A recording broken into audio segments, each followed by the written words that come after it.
우리가 서로 사랑하는 것이 마땅하답니다.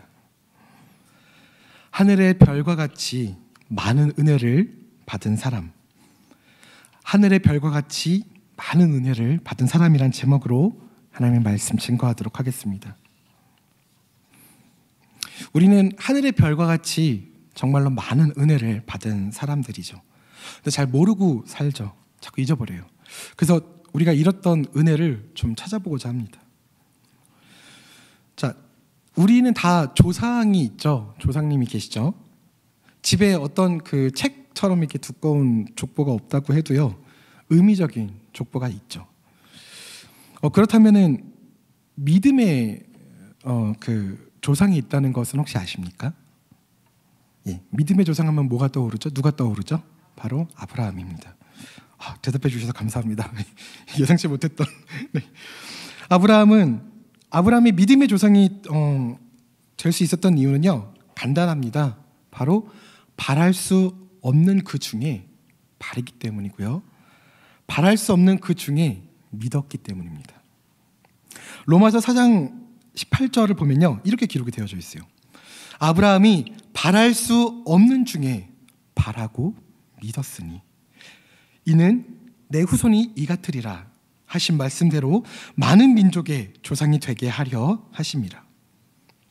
이때 아브라함은요, 그가 100세나 돼서 자기 몸이 죽은 것 같았고 사라의 태가 죽은 것 같음을 알고도, 모르지 않았어요. 알고도 믿음이 약해지지 않았다는 사실입니다. 그뿐만이 아니라 믿음이 없어서 하나님의 약속을 의심하거나 그러지 않았어요. 오히려 믿음이 견고해졌다는 사실입니다. 그리고 그 믿음이 견고해짐으로 하나님께 영광을 돌렸다는 것입니다. 세상에 100세가 넘어서 맙소사. 하지만 약속하신 그것을 능히 이루실 줄 알았다는 거죠. 확신하였다는 거예요. 확신이요. 그냥 뭐 하나님이 해주실 수도 있겠지가 아니라 완전히 확신했다는 것입니다. 너무 부러운 게 있는데요, 그것을, 아브라함의 그 믿음을 하나님께서는 의로 여기셨다는 거예요. 그 믿음을 의로 여기셨다는 거예요. 부럽죠. 하나님께 의롭다 칭함을 받은 것, 저는 이거 굉장히 부러운 것 같습니다. 그런데요, 그 기쁨을 우리도 누릴 수가 있어요. 그러니까 하나님께 의로 여기셨다 기록된 것은요, 아브라함만을 위한 것이 아니에요. 아브라함만을 위한 것이 아닙니다. 와우. 약속은 믿음에 근거한 것이랍니다. 믿음에 근거한 겁니다. 그러니까 무슨 말이냐면요, 이것은 율법을 지키는 사람들뿐만이 아니고요, 아브라함처럼 믿음을 가진 모든 사람들, 우리 믿음 가지고 있잖아요. 즉 믿음을 가진 아브라함의 모든 후손들도 이 의로 여겨짐, 칭함을 받을 수 있다는 것입니다. 나는 아브라함의 후손이 아닌데, 나는 이씨인데, 나는 아씨가 아닌데, 이상하네. 어떤 육적인 게 아니고요, 영적인 족보라는 것이죠. 왜 그런 것이냐면요, 그래서 아브라함이 영적인 족보라는 것이에요.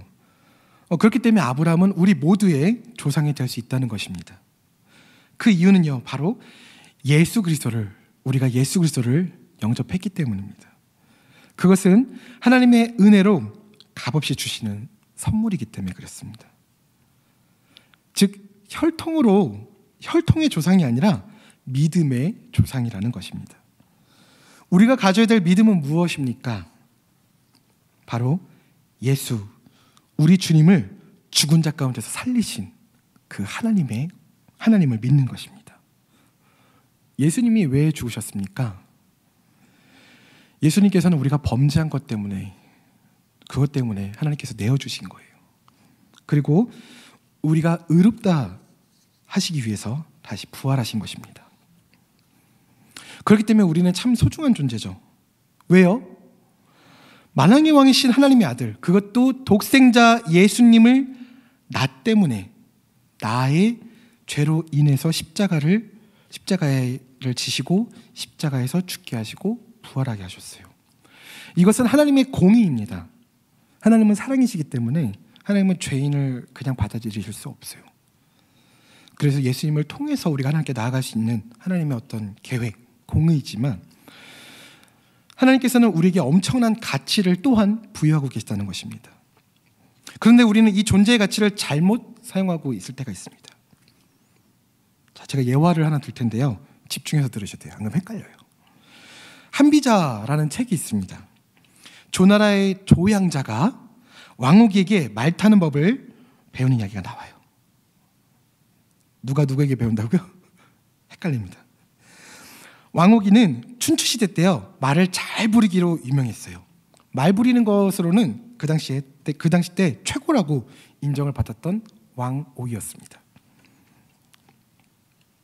그가 조양자에게 말 부리는 재주를 가르쳤어요. 조양자는 누구냐? 조양자는요, 양자가 아니라 누구의 양자가 아니라 이름이에요. 이름. 조양자. 조양자는 조간자의 아들입니다. 저도 준비해서 되게 헷갈렸는데 헷갈리지 않으세요? 네, 잘 정리하면서 들으시면 좋겠습니다. 네, 왕옥이는요, 자신이 군주로 모시던 조간자의 아들 조양자를 가르쳤어요. 자신의 군주의 아들이니까 얼마나 온 힘을 다해서 가르쳤겠습니까?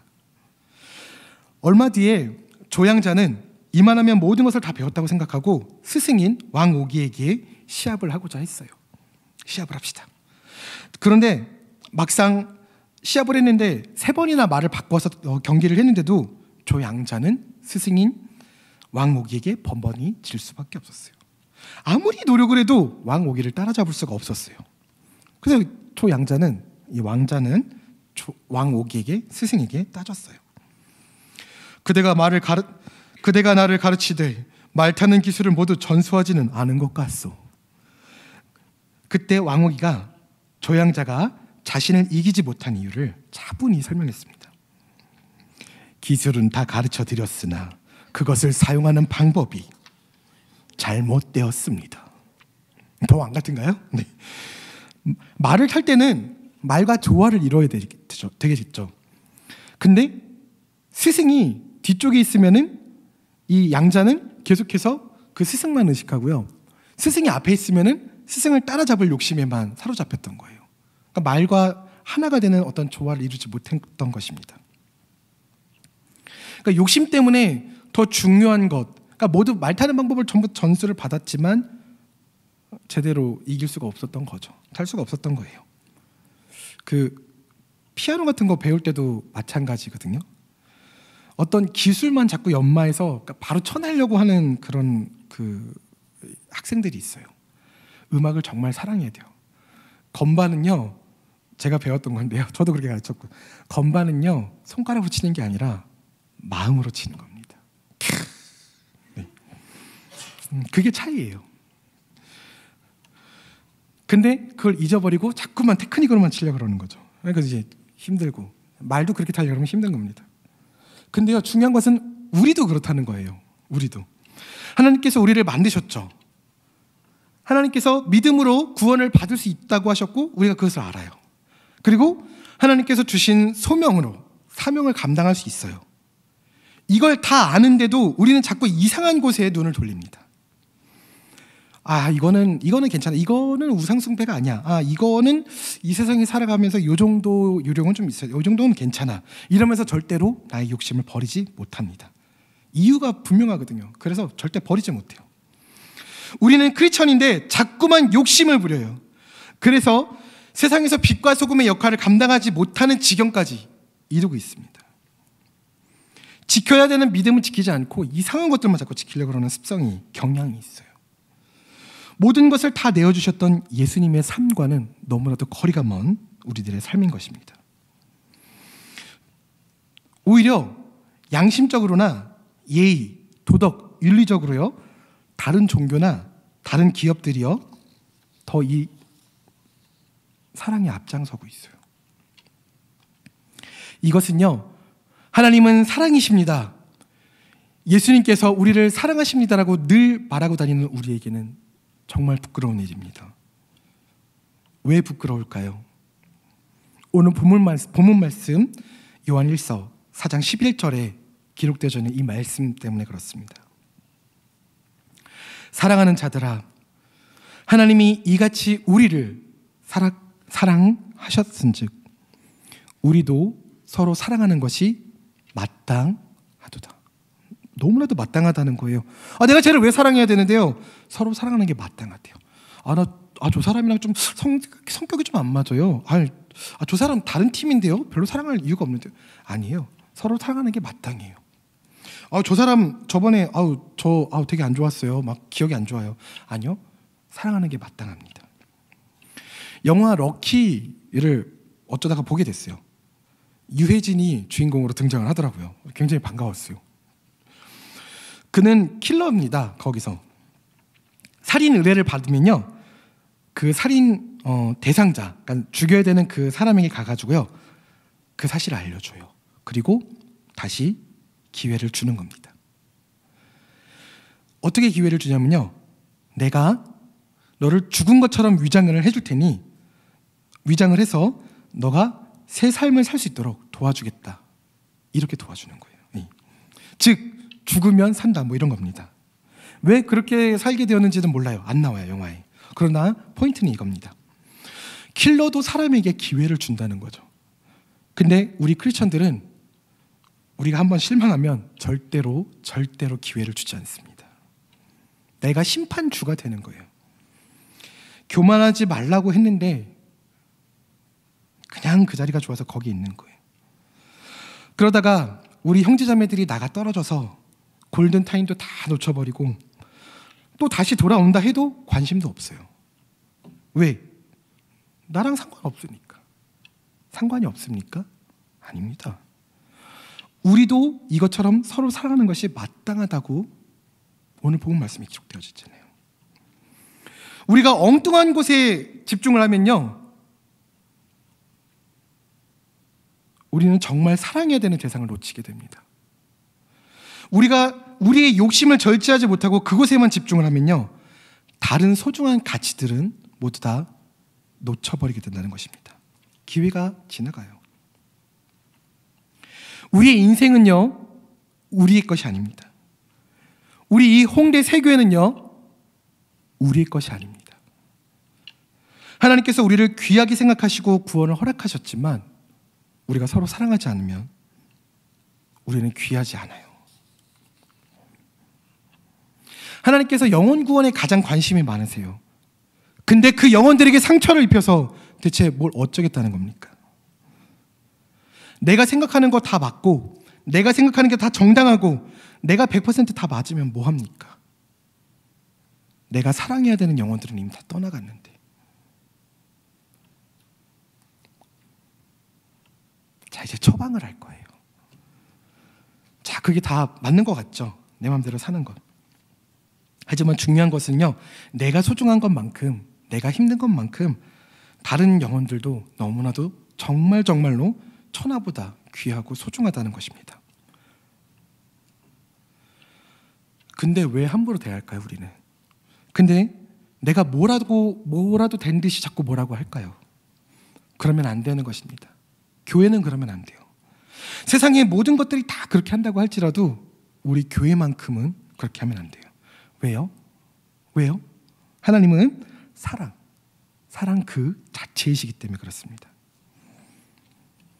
반대로 사는 사람이 있었어요. 세상은 올라가라고 하죠. 그러나 으뜸이 되고자 하는 자는 모든 사람의 종이 되라고 말씀하신 분이 계세요. 세상은 강해지라고 이야기를 합니다.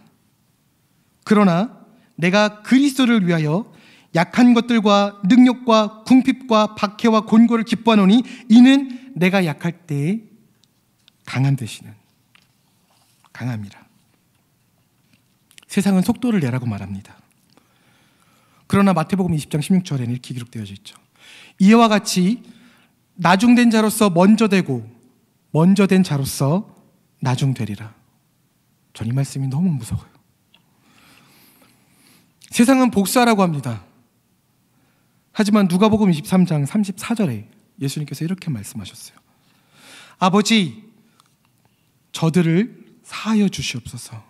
자기들이 하는 것을 알지 못합니다. 세상은 살아남으라고 해요. 하지만 요한복음 12장 24절에 이렇게 기록되어져 있죠. 내가 진실로 진실로 너희에게 이르노니 한 알의 밀이 땅에 떨어져 죽지 아니하면 한 알 그대로 있고 죽으면 많은 열매를 맺느니라. 이 말씀처럼 사신 분이 계세요. 한평생을 반대로만 살다가 가셨죠. 그분은요, 물을 포도주로 변화시키시고 5,000명을 먹이고도 12광주리를 남게 하신 분이에요. 그리고 죽었던 청년을 살리신 분입니다. 그분은 무리를 걸으셨고요, 눈먼 자를 뜨게 하셨고 안진뱅이를 일으키셨습니다. 그분은 바로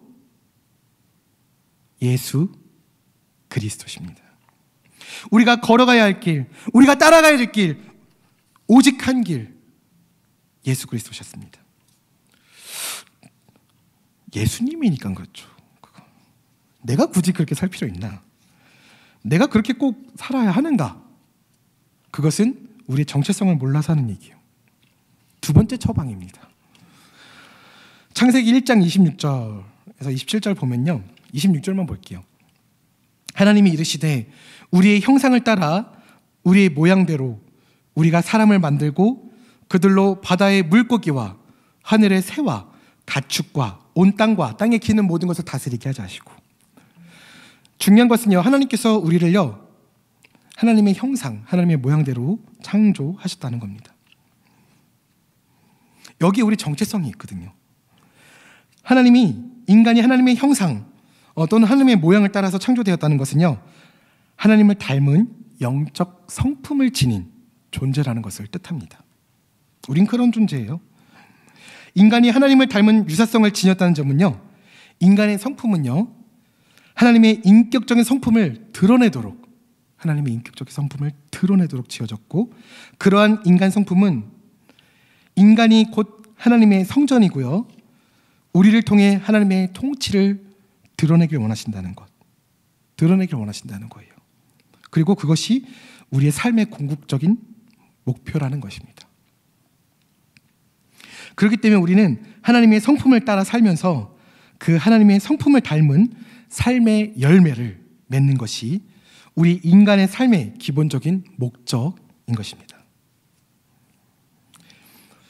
하나님은 자기의 인자하심이 언약 백성인 우리들을 통해서 그대로, 우리들의 삶을 통해서 그대로 드러나기를 원하신다는 거예요.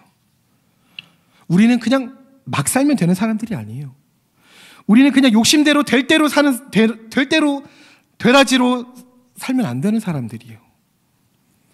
왜냐면요, 우리는 정말 많은 은혜를 받았잖아요. 우리는 정말 많은 사람들에게 하나님을 드러내면서 그 영혼들을 우리 주님께 인도하면서 살아야 됩니다. 올해 2016년 11월 18일 13시 13분에 정말 어려운 과정을 통해서 저 닮은 사람이 태어났어요. 아내가 얘가 태어나자마자 막 울고 있었대요. 너무 정말 어려운 과정 중에 결정을 해서 수술을 했습니다. 아내가 계속 버텼어요. 근데 너무 상황이 안 좋아져서 결국 수술을 선택했는데 벌벌 떨었대요. 들어가서 너무 무서워서. 근데 벌벌 떨다가 아이가 태어났는데 아이 얼굴 보여드릴게요. 보여주는데 얼굴을 보자마자 푸 웃었대요. 너무 똑같이 생겨가지고. 아들의 이름은 성은입니다. 성은. 이성은이에요. 별 성자에 은혜 은자. 아버지께서 지어주셨어요. 사실 굉장히 오래전에 지어주셨는데 아끼고 아꼈다가 태어나면 불러야지, 그리고 저희도 안 불렀어요. 그래서 그냥 미콩이라고만 부르고 이름을 안 불렀습니다. 성은의 뜻은 이렇습니다. 절대 아들 자랑하는 게 아니에요. 오해하시면 안 돼요. 그 의미가 너무, 저도 이 이름을 받고 너무 의미에 은혜가 돼서 함께 나누는 겁니다. 하늘의 별같이 많은 은혜를 받은 사람이란 뜻이에요. 하늘의 별같이 많은 은혜를 받은 사람. 은혜. 너무 좋아요. 우리는 은혜 아니면 살 수 없어요. 하늘의 별같이 많은 영혼들을 주께로 인도하는 사람, 그런 의미를 담고 있습니다. 근데 중요한 건요, 이 이성은만 그런 게 아니에요. 사실 우리 모두가 그렇습니다. 우리 모두가 별과 같이 정말 많은 은혜를 받았잖아요. 우리는 정말 한량 없는 은혜, 갚을 수 없는 은혜를 수많은 별들처럼 받았습니다. 정말 이제는요, 복음 증거하고요, 별과 같이 수많은 사람들을 주님께로 인도하는 성령의 열매로 많은 사람들을 사랑하고 섬겨야 하는 우리입니다. 그것이 하나님을 드러내는 삶이에요. 우리가 마땅히 사랑하는 삶입니다. 기억해야 될 것이 있습니다. 모든 것은 내 것이 아니라는 거예요. 주님의 것이라는 겁니다. 우리가 열심히 사역을 하다 보면요, 내 건 줄 알아요. 제가 청소년부 149 담당하고 있잖아요. 너무너무 사랑합니다. 정말 말 안 듣거든요. 정말 지긋지긋하게 연락 안 돼요. 여러분들 무시, 멸시, 천대, 그게 제 삶이에요. 여기 우리 교사 선생님들 앉아 계시는데 아마 동일하게 느끼실 거예요. 멸시, 천대, 십자가는 우리가 지고 있어요, 지금. 근데요, 청소년부 149 너무 사랑하지만 하나님께서, 또 우리 오너께서 체인지 이러시면 다 바꿔야 돼요. 제게 아니에요. 하나님께서 맡겨주신 양떼라는 거죠. 제게 아니에요. 착각하면 안 돼요. 제가 아주 어렸을 때 사고를 당했습니다. 옛날에는 육교가 참 많았어요. 육교에 올라가서 있었는데 그때 나이가 어릴 때예요. 3살이 안 됐을 때거든요. 근데 육교에 올라가 있었는데 어머니께서 이제 그날 이제 새 양말과 새 신발을 신겨 주셨어요. 근데 제가 육교에서 떨어진 거예요. 차가 이게 밑에서 지나가는데 그 바람을 못 이기고, 믿지 않으시겠지만 제가 육교에서 떨어졌어요. 그 바람에 훅 하고 날아가지고. 그래서 어머니가 나와 보니까 육교 위에는 애기 신발만 덩그러니 놓여져 있다는 거예요. 그 사람들이 저쪽에 막 모여 있어서 가서 알아봤더니 이미 간 거예요, 병원에. 병원에 이제 응급실로 갔겠죠. 근데 저를 사랑하셨던 이제 친척분이 계시는데 그 친척분이 계속 막 왔다 갔다 하시면서 막 어떡하지 막 안절부절하셨다는 거예요. 그 의사 선생님께서 저분 누구시냐고 그랬더니 아버님이시냐고 했더니 아니라고, 저기 친척이라고 그랬더니 좀 나가 계시라고. 근데 오히려 저쪽에 조용하게 앉아 계시는 분이 계셨어요. 의사 선생님이 물으셨대요. 저분은 누구시죠? 네, 웅석이 아빠입니다. 근데 그렇게 앉아있던 아버지께 제가 굉장히 어릴 때부터 저를 봐주셨던 권사님이 계시는데 그 권사님께서 저희 아버지께 물으셨어요. 목사님, 혹시 하나님께서 웅석이의 눈을 뜨게 하지 않으시면, 못 일어나게 하시면 어떻게 하시겠습니까? 안 돼! 이래야 되는데 저희 아버지의 대답은 이거였어요.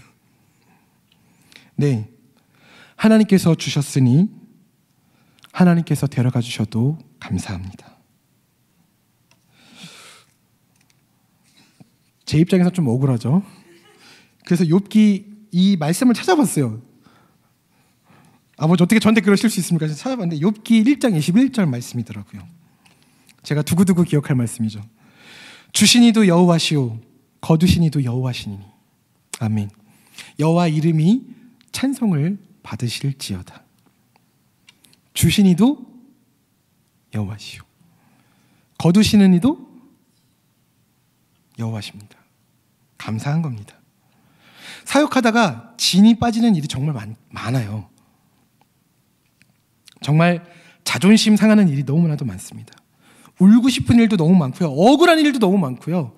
정말 참소당하는 일, 정말 내 인격 자체가, 그러니까 나 자체가, 정체성 자체가 무너질 때가 너무나도 많아요. 그만큼 힘들어요. 우리 큰일 날 뻔했어요. 진장님들 그럴 뻔했어요. 우리 팀장님들, 간사님들, 얼마나 리더님들 얼마나 힘드시겠습니까? 그럴 때요, 우리 다른 거 신경 쓰지 말고요. 우리 자꾸 엉뚱한 데 가서 바라보지 말고요. 우리 하나님만 붙듭시다. 우리가 받은 은혜를 기억하세요. 우리는 저 하늘의 별처럼 많은 은혜를 받은 사람들입니다. 그 은혜면 우린 충분히 감당할 수 있습니다. 자, 마지막입니다. 이제 남은 것은 뭘까요? 바로 하나님의 사랑을 실천하는 순종입니다. 순종하다는요, 히브리어로 3가지 뜻이 있어요. 그 중에 하나가 바로 샤마입니다. 네, 듣다, 귀 기울이다, 이런 뜻이에요. 우리는요, 하나님의 말씀을 청종하고 하나님의 말씀에 청종해야 돼요. 그리고 따라야 합니다. 그리고 성령의 열매를 맺어야 합니다. 우리가 그 성령의 열매를 맺기를 간절히 소망합니다. 아멘.